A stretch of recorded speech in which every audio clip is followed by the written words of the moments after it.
BJP ने PM Modi के 11 साल पूरा होने पर उनके नेतृत्व की जमकर तारीफ की है। बीजेपी ने कहा कि पीएम मोदी का कार्यकाल कई पहलुओं के चलते अहम रहा है, खासकर घरेलू और विदेश नीति के अलावा कूटनीतिक और रणनीतिक तौर पर भी मोदी ने वैश्विक स्तर पर भारत की साख को बढ़ाने का काम किया। देश को कई और नई आर्थिक बुलंदियों तक पहुंचाने में पीएम ने कोई कोर कसर नहीं छोड़ी, जिसके चलते भारत की इकोनॉमी तेजी से बढ़ रही है। ऐसे में बीजेपी ने पीएम मोदी की सरकार के 11 साल पूरा होने पर पूरे देश में संकल्प से सिद्धि तक नाम से एक अभियान वो चलाएगी।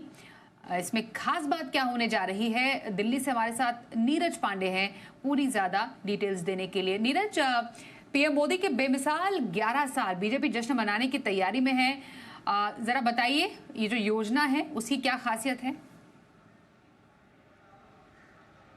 देखिए, संकल्प से सिद्धि कार्यक्रम ये बहुत पुराना कार्यक्रम है भारतीय जनता पार्टी का। जब भी कोई बड़ा अचीवमेंट होता है तो ये बेसिकली एक टाइटल है कि हम जो संकल्प लेते हैं उसको सिद्ध भी करते हैं। तो संकल्प से सिद्धि कार्यक्रम जो 29 तारीख से शुरू होगा और 21 जून तक ये कार्यक्रम चलाया जाएगा। इस दौरान तमाम तरह तरह की आउटरीच प्रोग्राम होंगे, जिसमें आप जनसंपर्क अभियान होगा, भाजपा के अध्यक्ष द्वारा प्रेस कॉन्फ्रेंस होगा, अंतर्राष्ट्रीय योगा दिवस के दौरान योग आयोजन होगा, योग कार्यक्रम का आयोजन होगा। आपातकाल के 50 वर्ष की बरसी के दौरान विपक्ष पर हमला बोला जाएगा। बहुत सारी चीज़ें हैं इसमें, खासकर प्रोफेशनल मीट का आयोजन होगा, विकसित भारत संकल्प सभा का आयोजन होगा, पंचायत चौपाल लगाई जाएगी, आयुष्मान भारत योजना शिविर के जरिए लोगों को से आउटरीच किया जाएगा, उनको बताया जाएगा कि कैसे 11 वर्षों में भारत सरकार ने क्या क्या अचीव किया, क्या क्या काम किया है।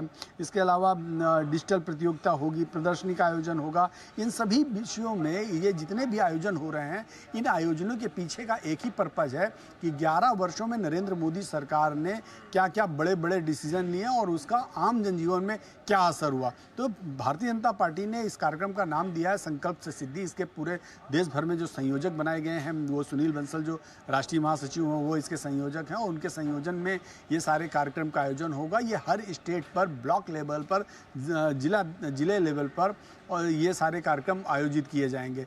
स्टेट लेवल पर प्रेस कॉन्फ्रेंस करेंगे प्रदेश अध्यक्ष, जैसे 8 को राष्ट्रीय अध्यक्ष जेपी नड्डा नेशनल कार्यालय में प्रेस कॉन्फ्रेंस करेंगे, वैसे ही राज्यों में प्रदेश अध्यक्ष प्रेस कॉन्फ्रेंस करेंगे। जहां चीफ मिनिस्टर हैं वहां चीफ मिनिस्टर प्रेस कॉन्फ्रेंस करेंगे। सेंट्रल मिनिस्टर्स को भेजा जाएगा देश के अलग अलग हिस्सों में प्रेस कॉन्फ्रेंस करने के लिए, और वो प्रेस कॉन्फ्रेंस के जरिए बताएंगे कि कैसे भारत सरकार की तमाम जो योजनाएं हैं, जो हमने 2014 में जब हमारी सरकार बनी थी तो हमने संकल्प लिया था कि हम ये करेंगे, वो कैसे कैसे समय के साथ होता चला गया। हमने कहा कि सरकार ने कहा कि महिलाओं को हम फ्री सिलेंडर देंगे, तो आप देखिए तमाम फ्री सिलेंडर लोगों को दिए गए। आयुष्मान योजना के तहत लोगों को फ्री इलाज दिया गया। तो ये बहुत सारी ऐसी सेंटर की योजनाएं हैं जो संकल्पित की गई भारतीय जनता पार्टी की तरफ से, और उसको उनकी सरकार ने, केंद्र की सरकार ने, नरेंद्र मोदी की सरकार ने 11 वर्षों में पूरा किया, और आगे भी बहुत सारी प्लानिंग है। तो ये बेसिकली एक बहुत ही बृहद प्रोग्राम है, क्योंकि मोदी सरकार जो 3 है, तीसरी जो सरकार उसका 1 साल का कार्यकाल पूरा हो रहा है। ऐसे में ये 1 साल की उपलब्धि प्लस 10 साल की पहले की उपलब्धि उनको बताने का एक बड़ा प्रयास है। जी। और नीरज, ये भी बताइए क्या इसका फायदा आगामी बिहार चुनाव में मिल सकता है बीजेपी को?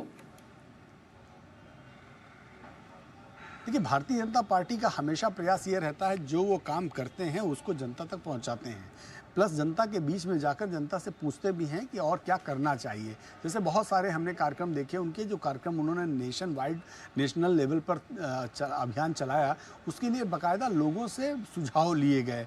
तो इलेक्शन एक पार्ट है, बिहार का चुनाव है। निश्चित रूप में जब सरकार अच्छा काम करती है तो उसका फ़ायदा चुनाव में भी होता है। बिहार चुनाव नज़दीक है, बिहार में उनकी सरकार है, एनडीए की सरकार है, नीतीश कुमार चीफ मिनिस्टर हैं।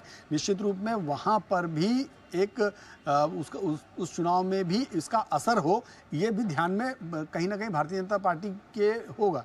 लेकिन ये केवल बिहार को ध्यान में रख के नहीं किया जा रहा है, बल्कि ये जो कार्यक्रम है कंट्री वाइड किया जा रहा है, और पूरी कंट्री को ध्यान में रखते हुए सबसे बड़ा इम्पोर्टेंट है कि 11 साल जो नरेंद्र मोदी का कार्यकाल हो चुका है, यानी 2014 में जब ये सफ़र शुरू हुआ था, आज 2025 हो चुका है। इस 11 वर्षों के सफ़र में हमने क्या अचीव किया और क्या अभी अचीव करना बाकी है। बेसिकली इस कार्यक्रम का मेन पर्पज यही है। जी।